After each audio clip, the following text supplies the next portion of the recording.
Hi, I'm Frank. In my last video on engine gateway, where we could now have the engine diagnostics displayed on our Garmin, I showed you that the fuel was calculated by the fuel flow rate minus whatever you input as a full tank. Now we're going to add the Yacht Devices Tank Adapter so that it can read exactly what the fuel level is. The Yacht Devices Tank Adapter is designed to allow you to read the actual fuel instead of having it calculated from fuel flow. This is an easy install, and I'm going to show you how to do it. You will need another NMEA 2000T adapter. So the Yacht Devices Tank Adapter will screw into your network T. So it just will screw straight in, and then you'll have the rest of this cord where this will attach to the positive and negative of the tank, and then a 12 volt reference. Get yourself a splice wire terminal kit. This is can be had through Amazon relatively inexpensively. This is going to make your job of connecting these wires or tapping in to be pretty easy. These come in 3 different sizes depending upon the gauge wire you're going to tap into, and pretty much you have the wire in this part. It comes together. As it snaps in, you can see the 2 terminals, or 2, there we go. That'll cut into the wire and make contact. That'll leave you with this end that you plug in your connector, and it includes the connectors also, so that you can splice your wire here and plug it in. I've added connectors to my tank adapter, so I'm ready to go there. Now we just need to put it all in the boat, try it out. To get started, we need to be able to access the fuel sensor wires. And the easiest way to get to that is through the diagnostic connector in the back of the multifunction console. So we're going to take that off. You basically start by lifting the bottom and then pulling from the top. Now, while you may be able to do it with a screwdriver, I recommend that you use some plastic automotive trim tools so that you won't mar up your SeaDoo. So I'm just going to run my plastic tool underneath here. You can see how it's lifting that up. And once it lifts up, it just pops right up. Then you'll go ahead and pull from the top.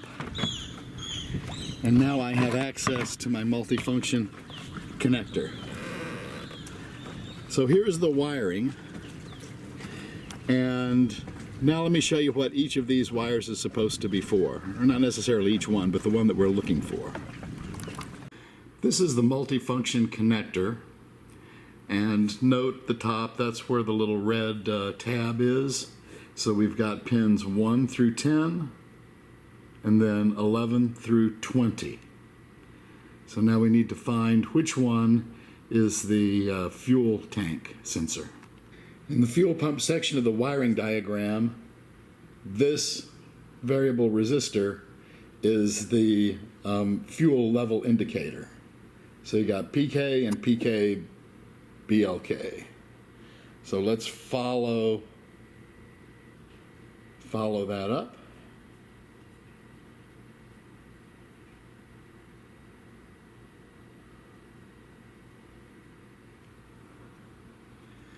And we have our cluster. The PK is A3, and the PK-BK is A8. So we want to look for the A3 pin and the A8 pin.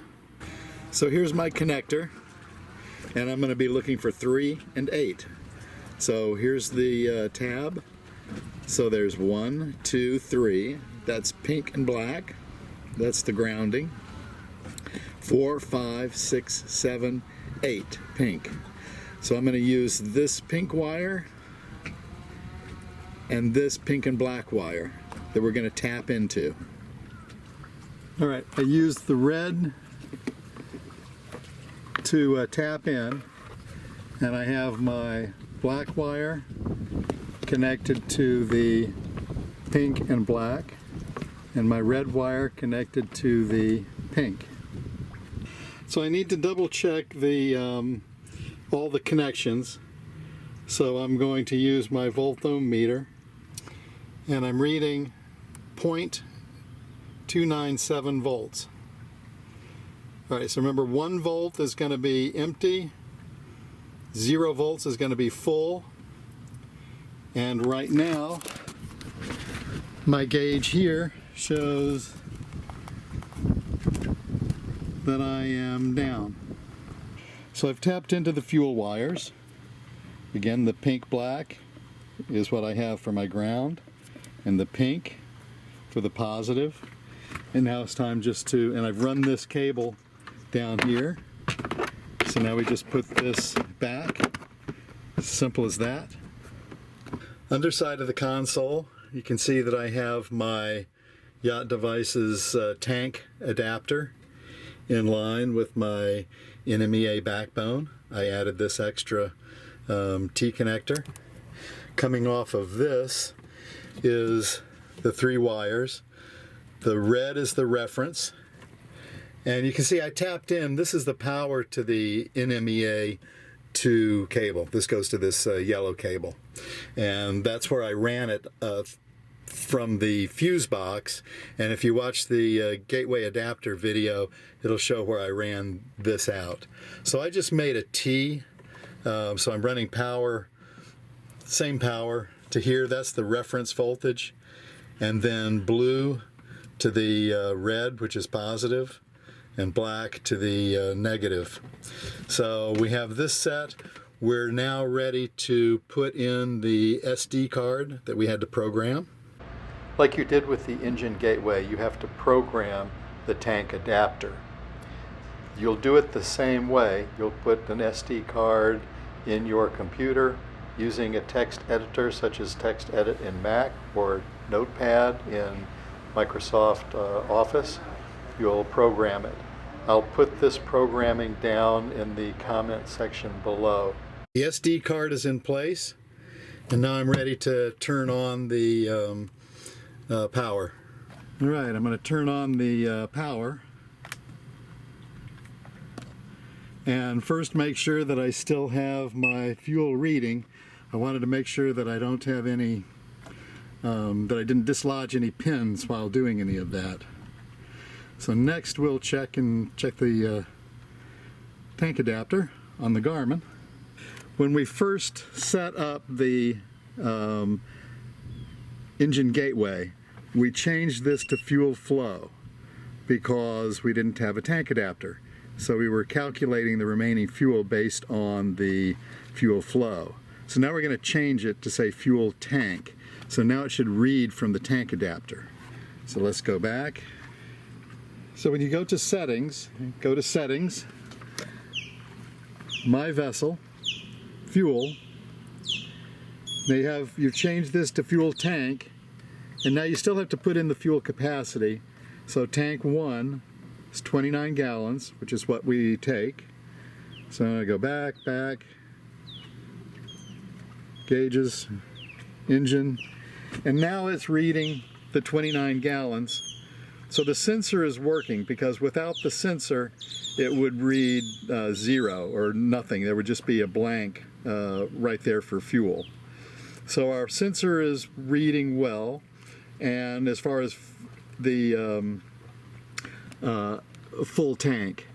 Now we'll have to see if we have to adjust any of the calibration parameters, which I don't think we will, but we might. Right. With the tank adapter installed, you can see the fuel gauge on the console. So it's dropped down a little bit.